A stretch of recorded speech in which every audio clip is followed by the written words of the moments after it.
Hi friends, எல்லோருக்கும் வணக்கம். Welcome back to my 60. இன்றைக்கி வந்து ஞாயிற்றுக்கிழமை சண்டே. காலையில் எழுந்துட்டு பிரேக்ஃபாஸ்ட்டுக்கு சப்பாத்தி தான். ஆளுக்கு ஒரு சப்பாத்தி 2 பேரும். அது கொத்தமல்லி புதினா சட்னி. ஒரு சப்பாத்தி ஒருத்தருக்கு தோசைக்கால் வச்சு விட்டாச்சு. அடுத்த சப்பாத்திக்கு இன்னொருத்தருக்கு திரும்பவும் தோசைக்கால் வச்சுருக்கேன். எப்படியெல்லாம் நான் சிக்கிட்டேன் பாருங்கள். அடுத்தீங்க இப்போ தான் காலையில் போய்ட்டு கேழ்வரகும் கம்பும் வாங்கிட்டு வந்தேன். நல்லா க்ளீன் பண்ணிவிட்டு தண்ணியில் போட்டு நல்லா அரித்து கல் இல்லாமல் எடுத்து நல்லா கழுவி 4-5 முறை வந்து அடுப்பு மேலேயே இந்த வெயில் வருது எங்கள் வீட்டில் கொஞ்சம் அங்கே வச்சுருக்கேன். கொஞ்சம் நேரம் வச்சுட்டு காஞ்ச உடனே அதுக்கப்புறமா எடுத்து மாடி மேலே கொண்டு போய் போட்டு காய போடணும். புறா வந்து சாப்பிட்ருங்க வீட்டில். அதனால மேலே ஒரு மஸ்கிட்டோ நெட்டு போட்டு அதுக்கு மேலே தான் காய போடணும். எல்லாம் மொத்தத்தையும் அள்ளிக்கிட்டு போயிடும். இப்போ இதுவே பயமாக தான் இருக்குது, எடுக்க போதும் என்னமோ தெரியலை. ஓகே, எனக்கு வந்து பார்த்திங்கன்னா இதுதான் சொன்னேன் பாருங்கள். ஒரே ஒரு உருண்டை மாவு வச்சுருக்கேன் பையனுக்காக. இங்கே வந்துட்டு எனக்கு ராகி கூழ் தான் தயிர் போட்டு கரைச்சி வச்சுருக்கேன். அதை குடிக்க எனக்கு டைம் இல்லை. வெங்காயம் அதில் சின்ன வெங்காயத்தை சேர்த்து வச்சுருக்கேன். அதான் குடிக்க போகிறேன். காலையிலேயே நான் 8:30 மணிக்கெலாம் கடைக்கு போயிட்டேன். மீன் கடைக்கு. ரொம்ப நாள் ஆச்சு மீன் வாங்கினேன். இங்கே வந்துட்டு 1/2 கிலோ 150 ரூபா. வளப்பேராக தான், அது கடலராகவே இல்லை, அது பார்த்தா தெரியுது. இது வந்து கிழிச்ச மீன் 50 ரூபா கேட்டு 3 மீன் கொடுத்தாங்க. நம்ம இது குழம்பு வச்சுட்டு இதை வந்து ப்ரான் வந்து தொக்கு பண்ணிக்கலாம். ஃப்ரெண்ட்ஸ், இப்போ கிழிச்ச மீன் குழம்பு ரெடி ஆகிடுச்சு பாருங்கள். சூப்பராக மண் சட்டியில் குழம்பு அது கொதிக்குது. மண் சட்டியில் கொதிக்குது. சூப்பரான மீன் குழம்பு. அதில் மாங்காய் போட்டு இருக்கேன். சூப்பரான கிழிச்ச மீன். அது வந்து குழம்புக்கு அவ்வளோ டேஸ்ட்டாக இருக்கும். நீங்கள் வாங்கி ட்ரை பண்ணி பாருங்கள். ரெடி ஆகிடுச்சு. நான் ஸ்டவ் ஆஃப் பண்ணிக்கிறேன். கொதிச்சுட்டே இருக்குது பாருங்கள். குழம்பு ரெடி. அடுத்து இங்கே ஒரு டிப்ஸு நான் சொல்கிறேன் உங்களுக்கு. டிப்ஸு எதனா வச்சுக்கோங்க. இப்போ ரைஸ் குக்கரில் வந்து ரைஸ் வைக்கிறோம் இல்லையா நம்ம. இப்போ நம்ம வந்து அப்படியே பச்சை தண்ணி ஊற்றி வைக்கும்போது பார்த்திங்கன்னா நம்மளுக்கு 1 மணி நேரத்துக்கு வேகும். கண்டிப்பாக ஒரு 1.5 இலக்கம் 2 இலக்கம் நீங்கள் எவ்வளோ போடுறீங்க தகுந்த 1 ஹவருக்கு தான் அது குக் ஆகும். இந்த மாதிரி அடுப்பில் அதே பாத்திரத்துலேயும் போட்டு எடுத்து அடுப்பில் வச்சுட்டு ஒரு கொதி விட்டு தூக்கி வச்சிங்கன்னா ஃபாஸ்ட்டாக குக் ஆகிடும். அதை நீங்கள் ட்ரை பண்ணி பாருங்கள். நான் நிறைய முறை அது பண்ணிவிட்டு அதான் வச்சுருக்கேன். அதுக்கப்புறம் இன்னொரு டிப்ஸையும் நான் சொல்லிடுறேன் ஃப்ரெண்ட்ஸ். தக்காளி வந்து நிறைய பேருக்கு வந்து இது பிடிக்காது. அவ்வளோ பேர் உலகத்தில் இருக்காங்க. எங்கள் வீட்டிலே ஒருத்தர் இருக்கார். அதுக்காக நான் என்ன பண்ணுறேன் பார்த்தீங்கன்னா, தக்காளியே போடக்கூடாது. போடாமல் சமையல் செய்ய முடியாது இல்லையா. அதுக்காக இந்த நானே பண்ணது தான். இங்கே பாருங்கள், தோல் அழகாக எப்படி உரிச்சு எடுத்துருக்கேன் பாருங்கள். பெரிதாக பாருங்கள், சொத்து கூட எதுவுமே இல்லாமல் உரிச்சிருக்கேன்.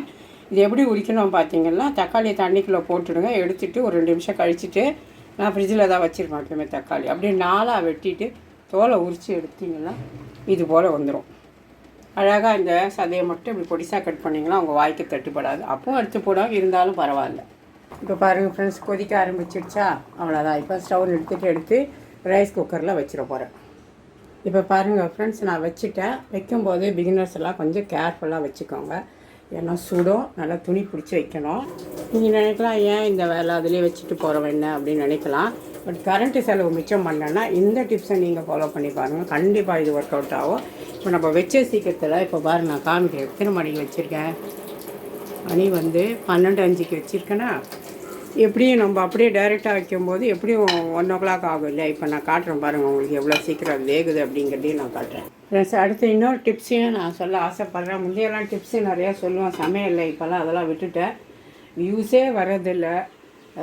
ரிக்வெஸ்ட் பண்ணி உங்களுக்கு கேட்குறேன், தயவு செஞ்சு வீடியோ பாருங்கள். பிகினர்ஸுக்கு நல்லா ஹெல்ப்ஃபுல்லாக இருக்கும். ரொம்ப ஈஸியாக குக்கிங் எப்படி பண்ணலாம் அப்படிங்கிறது தான் என்னோடய சேனலில் நான் காமிக்கிறது. ரொம்ப குயிக்காக சுலபமாக கஷ்டப்படுறவங்களுக்கு எவ்வளோ ஈஸியாக செய்யலாம் அப்படின்னு தான் நான் சொல்லித்தருவேன். டேஸ்ட்டில் எந்த வித்தியாசமாக இருக்காது, நல்லாவே இருக்கும். ஆஃபீஸ் கோயர்ஸு ஸ்கூல் பசங்களுக்கு கொடுத்து விடுறாங்க. அவ்வளோ பேருக்குமே நான் சொல்கிறேன் இந்த டிப்ஸை நீங்கள் ஃபாலோ பண்ணிங்கன்னு வைங்களேன். ரொம்ப ஒரு 1.5 மணி நேரம் ஆகக்கூடிய சமையலை 1 மணி நேரத்துலேயே முடிச்சிடலாம்.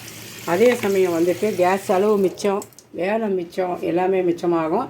இப்போது இந்த கடாய் வச்சுருக்கேன். இப்போ வந்துட்டு நான் எறா தான் வறுவல் பண்ண போகிறேன்.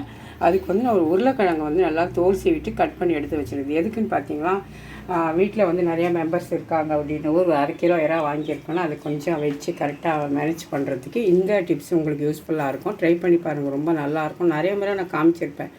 எதனாலும் பார்த்தீங்கன்னா, எங்கள் வீட்டில் அப்போல்லாம் அம்மா வீட்டிலலாம் நிறைய மெம்பர்ஸ் அந்த காலத்தில் இருப்பாங்க இல்லையா. அப்படி இருக்கும்போது பார்த்தீங்கன்னா 1/2 கிலோ எறா வாங்கினாங்கன்னா உருளைக்கிழங்கு அதில் சேர்த்து வறுப்பாங்க. அப்படி சாப்பிட்டு பழக்கமானதான். உடம்புக்குமே நல்லது தான். வெறுமனே எறாவை சாப்பிட்றது உருளைக்கிழங்கும் சேர்த்து சின்ன பசங்களுக்கெல்லாம் கூட கொடுக்கலாம், நல்லது. எது சுகர் இல்லாதவங்க அவங்களாம் சாப்பிடலாம். சரி, இங்கே பார்த்தீங்களா மீடியம் சைஸ் 2 வெங்காயம், ஒரு உருளைக்கிழங்கு சேர்த்துருக்கேன், கொத்தமல்லி போட்டேன், இஞ்சி பூண்டு பேஸ்ட் 1 ஸ்பூன் போட்டாச்சு.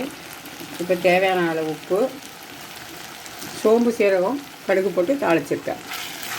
தனித்தனியாக வதக்கணுங்கிறதில்ல, உருளைக்கிழங்கும் சேர்ந்து அப்படியே வெந்து வந்துடும். வெறும் உப்பு மட்டும்தான் சேர்த்தேன், காரம்லாம் சேர்க்காமல், மசாலா பொடி சேர்க்காமல். இப்போ நம்ம அதை அப்படியே மூடி வைக்கலாம், வதங்கி வெந்து வரட்டும். அதுக்கப்புறம் மசாலா பொடி சேர்த்துக்கலாம். ஃப்ரெண்ட்ஸ், இப்போ ஓரளவு வதங்கி வந்துச்சு. இல்லை தக்காளி வந்து 2 மீடியம் சைஸ் போட்டுக்கிறேன். தக்காளி தான் என்கிட்ட எல்லாம் மறந்து வந்துட்டேன் பாருங்கள், கடைக்கு போய் வரும்போது. இப்படி தான் நான் எல்லா வேலையும் பார்ப்பேன், எப்படியோ எதுக்காக வச்சுருப்பேன், கடைசியில் மறந்து போயிடுவேன். அதுவுமே கொஞ்சம் வதங்கட்டும். 5 நிமிஷம் தான் ஆச்சு. வதங்கினோடனே உருளைக்கிழங்கு வெங்காயம் எல்லாமே வெந்துடுச்சு. இப்போ வந்து காரம் சேர்த்துக்கலாம். வெறும் கடை மிளகாத்தூள், என்கிட்ட மிளகாத்தூள் அரைக்காதனால பார்த்து சேர்த்துக்கோங்க. 1 ஸ்பூன் போட்டுட்டேன். கூட வந்து தனியாவை கொஞ்சம் அதிகமாக சேர்த்துக்கலாம், இல்லைன்னா காரம் அதிகமாக இருக்கும். ஒரு 1.5 ஸ்பூன் போட்டுக்கலாம், ஏன்னா காரம் ரொம்ப வயிறு இது பண்ணோம்.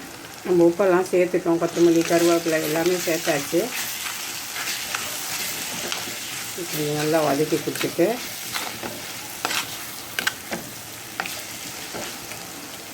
இப்போ வந்துட்டு நம்ம எடுத்து வச்சுருக்க எறா, 1/2 கிலோ எறா வாஷ் பண்ணி வச்சுருக்கோம், அதே சேர்த்துட்டோம். எறா ஒரு 5லேருந்து 7 நிமிஷத்துக்கு தான் வேகணும், அது வரைக்கும் வதக்கி எடுத்தாலே சரியாக இருக்கும். அதுக்கு முதல்ல வெங்காயத்தை தக்காளி எல்லாத்தையுமே நம்ம வேக வச்சு எடுத்துக்கிட்டு பிறகு தான் இதை சேர்க்குறோம். சோம்பு சீரகம் கடுகு. இந்த ஸ்டவ் இப்படி ஆடுதுன்னே தெரியல, முடுக்குன்னு ஆடுது. எல்லாம் மிக்ஸ் பண்ணிவிட்டு கொஞ்சமாக புளி சேர்த்துக்கலாம். நான் வந்து கொஞ்சமாக கரைச்சி வச்சுருக்கேன், அது சேர்த்துப்பேன். தண்ணியாக தான் வச்சுருக்கேன். புளி சேர்க்க விருப்பம் இல்லாதவங்க எலுமிச்சை பழமாவது கண்டிப்பாக சேருங்க, இல்லை தக்காளி இன்னும் கொஞ்சம் சேருங்க. அவ்வளோதான். இப்போ மூடி வைக்கலாம். ஃப்ரெண்ட்ஸ், இங்கே யாரா உருளைக்கிழங்கு வறுவல் ரெடி ஆகிடுச்சு. சூப்பராக அந்த மாதிரி நீங்களும் வந்துட்டு உருளைக்கிழங்கு போட்டு செஞ்சு பாருங்கள், ரொம்பவே நல்லாயிருக்கும். எல்லாமே வெந்து வந்துட்டு பாருங்கள், சூப்பராக ரெடி ஆகிடுச்சு. அவ்வளோதான். இப்போ நம்ம என்னென்ன சமைச்சிருக்கோம் அப்படிங்கிறதையும் பார்த்துடலாம். இதே வந்து இந்த கத்திரியை மசாலா பாக்ஸில் போட்டு 3 நாளாக தேடுறேன். பால் கட் பண்ணுற கத்திரி என் கண்ணுக்கே ஆப்பிள் இப்போ தான் கிடச்சிச்சு. ஓகே. அப்புறம் வந்துட்டு இங்கே ரைஸ் நான் சொல்லியிருந்தேன் 1 ஹவர் ஆகும்னு, 3/4 ஹவர் இன்னும் ஆகலை. இப்போ பாருங்கள், 3/4 வெந்துடுச்சு. இன்னும் 10 இல்லை 5 நிமிஷத்துலேயே வார்மருக்கு போயிடும். மணி பாருங்கள் 12:40 தான் ஆகுது. 1 ஹவர் கணக்குக்கு வந்து 1:05 ஆகணும் இல்லையா? அது எப்போ போகுது வார்மர்லாம் நான் காட்டுறேன் உங்களுக்கு. நான் சொன்ன கணக்கு அது வார்மர் போகிற கணக்கு தான் நான் சொன்னது. இப்போ என்ன சமைச்சிருக்கோம் அப்படிங்கிறது பார்க்கலாம் வாங்க. காலையில் எந்திரிச்சதுலேருந்து 7 மணிலேருந்து உட்காரவே இல்லை, வேலையாக பார்த்துட்ருக்கேன். கடைக்கு போனேன், வந்தேன், எல்லா வேலையும் பார்த்துட்டு கம்பு கிழங்கு வாங்கிட்டு வந்து அலசி காய வச்சு வெயிலில் பிரேக்ஃபாஸ்ட் பண்ணி மீன் ஏறா வாங்கிட்டு வந்து க்ளீன் பண்ணி சமைச்சு முடித்தாச்சு. இப்போ வந்துட்டு நம்ம சாதம் வந்து வார்மரில் போகுது. இங்கே வந்துட்டு சூப்பரான ஒரு கிழிச்ச மீன் மாங்காய் போட்டு எடுத்தா உடஞ்சிடும் கடாயிலேருந்து, இது சட்டியிலேருந்து மணக்க சட்டியில் கிழிச்ச மீன் குழம்பு மாங்காய் போட்டு. அடுத்து வந்து இங்கே ரசம் வச்சுருக்கேன், அவரைக்காய் பொரியல் பண்ணியிருக்கேன். அடுத்து இங்கே எறா உருளைக்கிழங்கு மணக்க மண் சட்டியில் கடாயில் வறுத்துருக்கேன். அப்படி பாருங்கள், ஆஃப் பண்ணிட்டேன், இன்னுமே கொதிக்குது பாருங்கள், தெரியுது உங்களுக்கு. சூப்பரான உருளைக்கிழங்கு எறா வறுவல் ரெடி ஆகிடுச்சு. இதெல்லாம் பத்தாதுன்னு என் பொண்ணு வந்து நூடுல்ஸ் பண்ண போதான் காய் அரிஞ்சு வைக்க சொல்லிச்சு. அதுக்கு இதை கூட கட் பண்ணிக்க கஷ்டம். அதனால் கேபேஜ், கேரட், ஆனியன், பூண்டு, குடமிளகா இவ்வளோத்தையும் நான் வெட்டி வச்சுருக்கேன். அவள் வந்து எதனா செஞ்சுப்பா.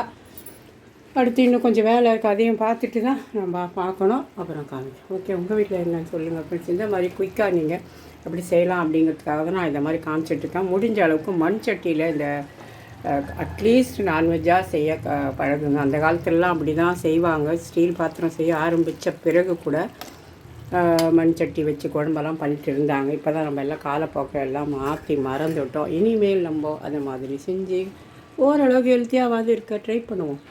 சொன்ன மாதிரி பாருங்கள் ஃப்ரெண்ட்ஸ், 12:45 போயிடுச்சு. இன்னும் 20 நிமிஷம் இருக்குது வார்மர் போகிறதுக்கு. முன்னாடியே போயிடுச்சு. அந்த 5 நிமிஷம் நம்ம அதில் வைக்கும்போது நம்மளுக்கு எவ்வளோ கரண்ட்டு பாருங்கள், கிட்டத்தட்ட 20 நிமிஷம் 25 நிமிஷம் கரண்ட்டு நம்மளுக்கு சேவ் ஆகுது. பார்த்தீங்களா, வார்மருக்கு போயிடுச்சு குக்கிங் மோட்லேருந்து.